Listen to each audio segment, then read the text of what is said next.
The Trans-Saharan trade, the exchange of goods, ideas, and culture. Hello, and welcome to Real African History. Today, we're diving into the incredible journey through the heart of Africa, where we uncover the incredible stories that have shaped our world. Today, we'll take a fascinating journey into one of the greatest trade networks of the ancient and medieval world, the Trans-Saharan trade, the exchange of goods, ideas, and culture. Picture the vast Sahara Desert, stretching over 9 million square kilometers. It is one of the harshest climates on Earth. Yet, over 1,000 years ago, this arid landscape was traversed by countless caravans, carrying goods, people, and ideas. Our journey today unravels the incredible story of the Trans-Saharan trade, a network that shaped entire civilizations and left a cultural legacy that endures to this day. In this harsh environment, one of the most incredible networks in history thrived, the Trans-Saharan trade. For over 1,000 years, people crossed this desert, bringing gold, salt, ideas, religion, and culture from one side of Africa to the other. This trade began around the 8th century, fueled by the demand for West African gold, North African salt, and other luxury items. Arab, Berber, and African traders braved the scorching desert with thousands of camels loaded with goods, connecting North Africa, West Africa, and the Mediterranean in ways previously unimagined. Today, we're going back in time to explore how this trade shaped empires, built cities, and connected distant civilizations. Make sure to stick around until the end, because we'll uncover how this historic trade network not only brought wealth but also influenced entire cultures and societies. If you enjoy learning about real African history, don't forget to like, share, comment, subscribe, and hit that notification bell so you won't miss out on any of our real African history tales. Let's dive in. Setting the stage, the Sahara Desert. The Sahara Desert, spanning 3.6 million square miles, is one of the harshest environments on Earth. Temperatures can soar above 50 degrees Celsius during the day and plummet below freezing at night. It's a land of extremes, yet it was not an insurmountable barrier for ancient traders. Instead, it became a bridge connecting North Africa, the Mediterranean, and Sub-Saharan Africa. But how did they manage to cross this forbidding landscape? The key lay in an extraordinary animal, the camel. These ships of the desert were introduced to North Africa around the 3rd century CE. With their ability to endure long journeys without water, camels revolutionized desert travel, making large-scale trade across the Sahara possible for the first time. The Trans-Saharan trade, a millennia of exchange across the desert. The Trans-Saharan trade, a network of trade routes traversing the vast Sahara Desert, stands as one of the most remarkable economic and cultural achievements in human history. Spanning millennia, this trade connected the Mediterranean economies of North Africa with the diverse and resource-rich regions of Sub-Saharan Africa.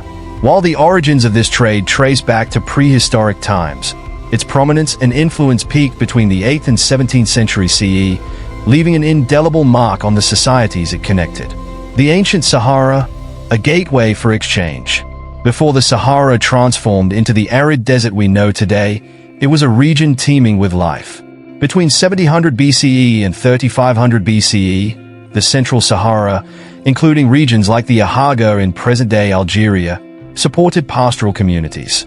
These communities engaged in herding sheep and goats, and archaeological discoveries have uncovered pottery and remnants of large settlements. Intriguing rock paintings from 3500 to 2500 BCE depict flora and fauna no longer found in the modern Sahara, hinting at a time when the desert was lush and hospitable. As the climate changed and the desert expanded, the Sahara became a formidable barrier separating North Africa's Mediterranean economy from the economies of Sub-Saharan Africa. Despite its hostility, this natural expanse became a crucial conduit for trade when the potential rewards outweighed the immense risks. Caravans, often consisting of thousands of camels, braved the desert guided by experienced Berbers who knew its treacherous terrain. Ibn Battuta, the famous 14th century Maghribi explorer, described these caravans as lifelines of commerce, carrying goods, culture, and religion across the sands. Early Trans-Saharan trade routes. The earliest Trans-Saharan exchanges were localized. In ancient Egypt's Nakhidan era, trade extended to Nubia in the south, the oases of the Western Desert, and the cultures of the Eastern Mediterranean. Predynastic Egyptians imported obsidian from present-day Senegal, using it to craft tools and ornaments. They also established overland routes such as the Wadi Hammamat, which connected the Nile to the Red Sea as early as 4000 BCE. Along this route, drawings of Egyptian reed boats offer glimpses into the ingenuity and enterprise of early traders. Other trade routes developed over time, such as the Darb al-Aban or 40 Days Road, which facilitated the movement of gold, ivory, spices, wheat, and livestock between Nubia and Egypt. The Romans later fortified this route with settlements and outposts, transforming it into a secure passage for goods. Similarly, the Garamantian Road and the Bilma Trail became essential corridors for the exchange of slaves, salt, and ivory, linking the Mediterranean to the Lake Chad region. The role of the Garamantes and the introduction of the camel. The Garamantes, an ancient people of the Fezzan region in present-day Libya, were among the earliest to harness the Sahara's trade potential. By 1500 BCE, they controlled routes connecting their capital, Jerma, to the Sahel. Known for their advanced irrigation systems, the Garamantes used underground channels called fogaras to sustain their settlements. They also engaged in the Trans-Saharan slave trade, capturing and trading individuals from neighboring regions. However, the introduction of the camel in the 3rd century CE revolutionized desert trade. Unlike horses, camels could endure long journeys without water, carry heavy loads, and navigate the harsh terrain. This ship of the desert enabled more regular and expansive trade across the Sahara. The Berbers, who adopted the camel, established two main routes, one from modern Morocco to the Niger Bend and another from modern Tunisia to Lake Chad. These routes were marked by oases, which acted as vital nodes for resupplying caravans. The spread of Islam and the flourishing of trade. The rise of Islam in the 7th and 8th centuries further transformed the Trans-Saharan trade. Islamic culture and religion spread along the trade routes, creating a shared framework that facilitated commerce. By adopting Islam, West African states like Ghana gained privileged access to trade networks and enhanced their economic and political influence. The gold-salt trade flourished under the Ghana Empire, with West African gold being exchanged for North African salt, textiles, and metal goods. The Mali Empire, which succeeded Ghana, took this trade to new heights. Founded by Sundiata Keita in the 13th century, Mali controlled vast gold reserves and key trade cities like Timbuktu, Gao, and Djen. Timbuktu, in particular, became a symbol of wealth and intellectual achievement, attracting scholars, merchants, and travelers from across the Islamic world. The city's bustling markets and libraries showcased the interconnectedness of commerce, education, and culture. The lifeblood of the trade, gold and salt. Gold and salt were the heart of the Trans-Saharan trade. Imagine this. In medieval Europe and the Islamic world, gold was a symbol of power and wealth. Much of this gold came from the rich mines of West Africa, particularly in the kingdoms of Ghana, Mali, and Songhai. In exchange for gold, traders brought salt from the vast deposits in the Sahara, such as Tagaza. Salt was not just a seasoning, it was a necessity of life. In hot climates, salt is essential for preserving food and maintaining health. So valuable was this commodity that it was sometimes traded ounce for ounce with gold. Beyond gold and salt, a multitude of goods. While gold and salt were the main commodities, they were far from the only ones. Traders transported ivory, cola nuts, and enslaved people from sub-Saharan Africa, as well as textiles, beads, and horses from the Mediterranean and beyond. But the trade was not just about goods, it was also about ideas. Islamic scholars, merchants, and missionaries traveled along these routes, spreading their religion and knowledge. The city of Timbuktu, in the heart of Mali, became a beacon of learning, housing libraries and universities that attracted scholars from across the Islamic world. The role of empires. The rise of powerful West African empires was intricately tied to the Trans-Saharan trade. The Ghana Empire, often referred to as the Land of Gold, was one of the first to thrive on this trade. It controlled key trade routes and levied taxes on goods passing through its territory. Then came the Mali Empire, under the legendary Mansa Musa, who is often regarded as the richest man in history. In 1324, Mansa Musa embarked on a pilgrimage to Mecca, showcasing his wealth by distributing gold along the way. His journey brought global attention to West Africa's riches and solidified Mali's place on the world map.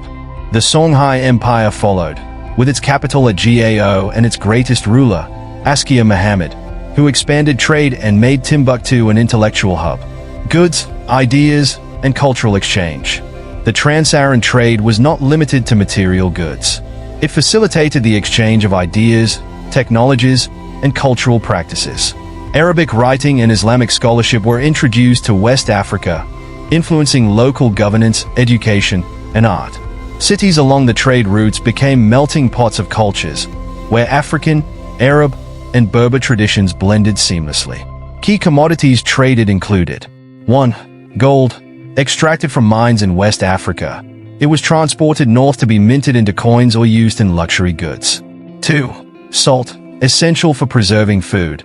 It was mined in the Sahara and traded almost weight for weight with gold.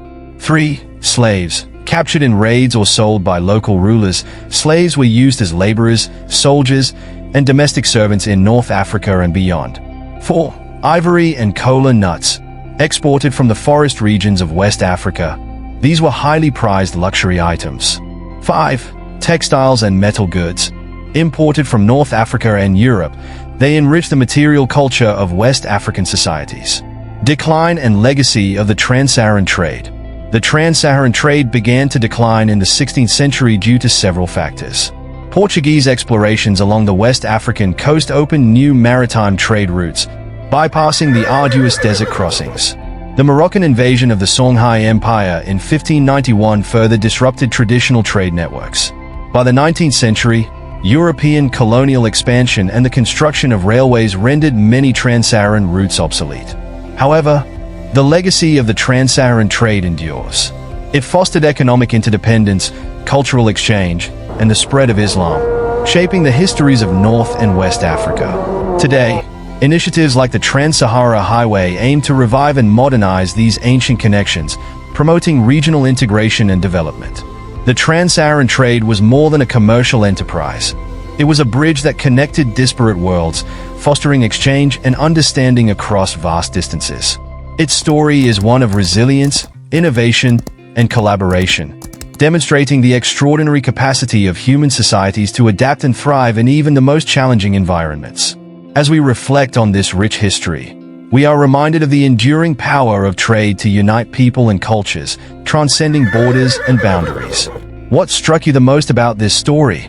Was it the audacity of crossing the Sahara, the wealth of the West African empires, or the spread of ideas that shaped societies? Let us know in the comments below. If you found this story as inspiring and gripping as we did, let us know in the comments. If you enjoyed this history, don't forget to give this video a thumbs up, share it with your friends, and subscribe to Real African History for more amazing tales from Africa and beyond. Hit the notification bell so you won't miss our next adventure into Africa's past. Until next time, keep exploring and stay curious. Remember the Trans-Saharan trade, the exchange of goods, ideas, and culture. That represents one of the most remarkable epochs in African history. Thank you for watching.